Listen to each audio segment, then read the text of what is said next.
Was established under the leadership of our first head coach, Greg Bailey. There were standards for how our team in this program would represent Lakota East High School and the Lakota Local School District as a whole. Under Coach Bailey's leadership, our program quickly established a reputation for class and sportsmanship, and high expectations were placed upon our student athletes whenever they were wearing an East uniform.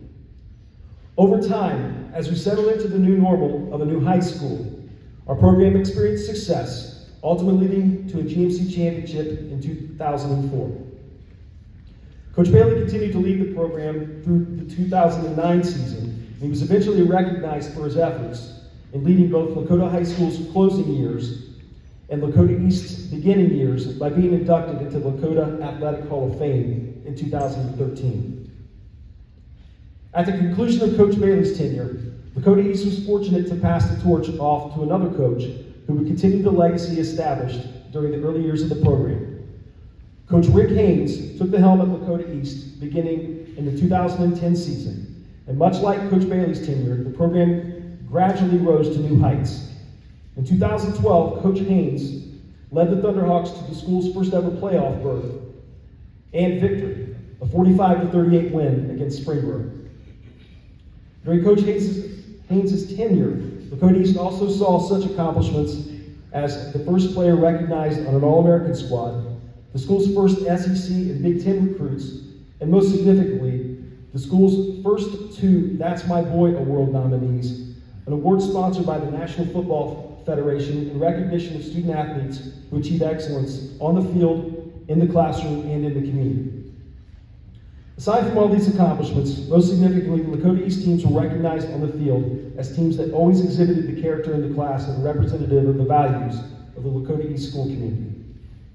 One recent example I can provide is of a phone call that I received back in September from an official by the name of Dave Cornelio.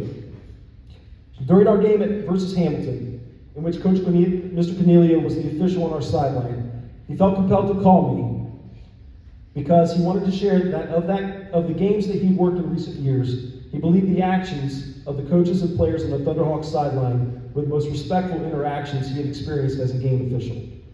This is emblematic of the manner in which Coach Haynes ran his program, and his leadership was never more evident than it was during week 2 of the 2022 season, when we received the heartbreaking news of the loss of 2 recent players.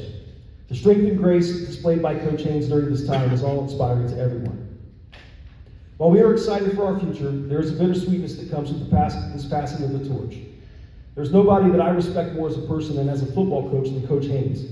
And it should be noted that my team's records when I coached against him were a collective 1-7. So I think that tells you how great of a coach he was, or how bad of a coach I was. And I will miss watching him complete the handshake line and run to his waiting team after a victory, only to disappear into the middle of the team for a spirited breakdown. We cannot thank him enough for everything he has done for us, and while his current duties render him unable to be here, we will be honoring him with this plaque that states, "To Coach Rick Haynes, thank you for your commitment and service in leading the Lakota East High School football program to new heights, 2010 to 2022.